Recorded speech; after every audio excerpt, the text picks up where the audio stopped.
তো যারা 2024 সালে উচ্চ মাধ্যমিক দর্শন পরীক্ষা দেবে, আমার এই ফিলোসফি এইচএস উচ্চ মাধ্যমিক দর্শন চ্যানেলে তোমাদের চূড়ান্ত প্রস্তুতি চলছে। তোমরা জানো আমার গোটা ফিলোসফি টিউশন কিন্তু কমপ্লিট হয়ে গেছে। তো আমি এখন তোমাদের পরীক্ষা নিচ্ছি, মেইন ক্লাস এক্সট্রা ক্লাস সব কিছু কমপ্লিট করে দিয়েছি। তো আমি এখন পরীক্ষা নিচ্ছি তোমাদের ট্রুথ ফাংশন থেকে। তো এখান থেকে মনে রাখবে, ট্রুথ ফাংশন থেকে এমসিকিউ আসবে 3টা, এসিকিউ আসবে 2টা, টোটাল 5টা। ঠিক আছে? তো প্রত্যেকটা অধ্যায় কিন্তু আমি কমপ্লিট করে দিয়েছি, মেইন ক্লাস করেছি, এক্সট্রা ক্লাস করি, যা যা পরীক্ষার প্রশ্ন আসবে সব কিছু কিন্তু আমার প্লে লিস্টে আছে। ঠিক আছে? কম প্র্যাকটিস করিয়েছি। তো দেখো 5টা প্রশ্ন কিন্তু তোমরা দেখে নাও, এই প্রশ্নগুলো ভীষণ ইম্পর্টেন্ট। ঠিক আছে? তো এইভাবে প্রশ্ন কিন্তু আসবে। তো প্রথম প্রশ্ন কি, পি ভেল ব্র্যাকেট পি নাল পি এই যৌগিক বাক্যটি সর্বদাই ড্যাশ। অপশন আছে শতসত্য, শতমিথ্যা, বৈধ, অবৈধ। এটা 1 নম্বর প্রশ্ন, তোমরা কিন্তু উত্তর দেবে। ঠিক আছে? কিছুক্ষণ আগে তোমাদের বুলীয় ভাষ্য থেকে পরীক্ষা নিয়েছিলাম, তো যারা পরীক্ষা দাওনি পরীক্ষা কিন্তু দেবে। ঠিক আছে? তারপর দেখো 2 নম্বর প্রশ্ন, বৈকল্পিক বচনের দুটি অঙ্গ বচন সত্য হলে বচনটি হবে ড্যাশ। উত্তর অপশন আছে মিথ্যা, সত্য, বৈধ, শতসত্য। 3 নম্বর প্রশ্ন আছে, তোমরা দেখো যে নট পি এর নিষেধ বচন কোনটি?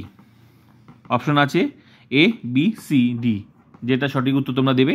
আর 4 আর 5 2টা এসিকিউ, এটা উত্তরটা এখানে এমসিকিউ 3টা প্রশ্ন কন্টিনিউ উত্তর দেওয়া আছে বলবে। আর 4 নাম্বার যে পি ভেল কিউ নট পি, অতএব যে নট পি ভেল কিউ বৈধতা বিচার করো, এটা বৈধতা বিচার করবে। আর পি নাল নট পি বচনাকারটি কখন মিথ্যা হবে। তো এই 5টা প্রশ্ন তোমরা কিন্তু পরীক্ষা দেবে। ঠিক আছে? এই 5টা প্রশ্ন পরীক্ষা দেবে। যদি পরীক্ষা 100% রেজাল্ট করতে 100%, তো এই ধরনের প্রশ্নগুলো আমি কিন্তু সব কিছু কমপ্লিট করে দিই। যারা এখনও পারছো না, প্লিজ এখনও সময় আছে, প্লে লিস্টে গিয়ে ফুল টিউশনটা কিন্তু তোমরা ক্লাস, এখনও সময় আছে প্রত্যেকটা অধ্যায় ধরে ধরে। এই মনে রাখবে, যেগুলো লজিক চ্যাপ্টার সেগুলো থেকে প্রশ্ন ঘুরিয়ে আসে। তো কী ধরনের প্রশ্ন, এই ধরনের যেমন প্রশ্ন আমি কিন্তু এই অধ্যায় থেকে এমসিকিউ এসিকিউ লিখে দিয়েছি। শুধু এই অধ্যায় না, যেগুলো লজিক চ্যাপ্টার, প্লে লিস্ট গেলেই বুঝতে পারবে প্রত্যেকটা অধ্যায় ধরে ধরে ক্লাসগুলো করানো আছে। তো এই অধ্যায় থেকে এমসিকিউ এসিকিউগুলো লিখে দিয়েছি, সেগুলো তো মুখস্থ করতে হবে। কিন্তু মুখস্থ করলে তো প্রশ্নটা ঘুরিয়ে আসলে পারবে না। কিন্তু যে প্রশ্নগুলো আসবে সেগুলো তো লিখে দিয়েছি, কিন্তু ওই প্রশ্নটা যদি ঘুরিয়ে আসে তাহলে তুমি পারবে না। তারপর আমি মেইন ক্লাস করিয়েছি, এক্সট্রা ক্লাস করিয়েছি। এক্সট্রা ক্লাস হচ্ছে আগে পুরো টিউশনটা কমপ্লিট হয়েছে, তারপর এক্সট্রা ক্লাসে কত রকম প্র্যাকটিস, কত রকমের প্রশ্ন ঘুরিয়ে আসে সেগুলোই করি। যেমন এই প্রশ্নগুলো, এগুলো জলের মতো ক্লিয়ার হয়ে গেছে, আমি কিন্তু প্র্যাকটিস করিয়েছি। এগুলো সব প্রশ্নই পারবে যদি তুমি ফুল টিউশনটা করে থাকো, এগুলো তোমার কাছে কোনো ব্যাপারই না। ঠিক আছে? তো পরীক্ষা কিন্তু মনে রাখবে, একমাত্র লজিক চ্যাপ্টার ছাড়া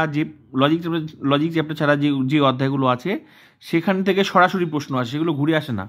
কিন্তু যেগুলো লজিক চ্যাপ্টার সেগুলো থেকে প্রশ্ন কিন্তু ঘুরিয়ে আসে। তো যে ধরনের প্রশ্ন ঘুরিয়ে আসে সেগুলো আমি সব করিয়েছি। এই জন্য তো বললাম আমার এই ফিলোসফি এইচএস উচ্চ মাধ্যমিক দর্শন চ্যানেল কি যে ভয়ঙ্কর চ্যানেল, তোমরা প্লে লিস্টে না গেলে তোমরা কিছুই বুঝতে পারবে না। ঠিক আছে? এই ধরনের প্রশ্নের উত্তর চুটকিতে উত্তর দেবে, চুটকিতে, গ্যারেন্টি দিয়ে বললাম। তো এখনও সময় আছে, প্রত্যেকটা অধ্যায় করে নাও।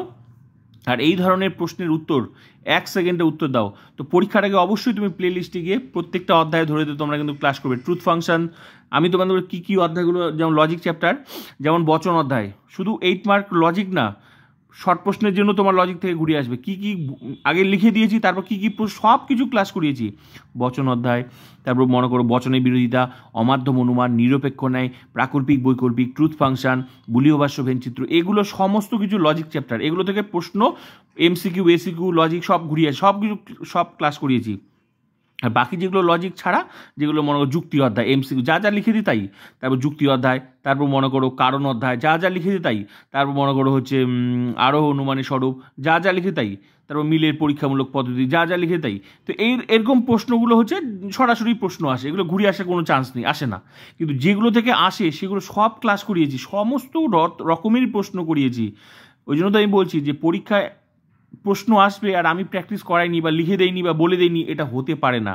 তো সময় আছে, ফটাফট ক্লাসগুলো প্লে লিস্টে করে নেবে। আর এই প্রশ্নের উত্তর তোমরা অবশ্যই দেবে। যদি নাও পেরে থাকো এখনও সময় আছে, আধা ঘন্টা 1 ঘন্টার মধ্যে ক্লাসগুলো করে নাও, অধ্যায় ধরে ধরে ক্লাস করে নাও, 12টা অধ্যায় ধরে ধরে ক্লাস করে নাও। আর পরীক্ষার প্রত্যেকটা প্রশ্ন আমি গ্যারেন্টি দিয়ে বললাম। ঠিক আছে? তোমাদের ভালোর জন্য বলছি, এরকম সুযোগ জীবনে পাবে না, এই ফ্রি টিউশন জীবনে পাবে না, যে ধরে ধরে রেগুলার ক্লাস যত রকমের প্রশ্ন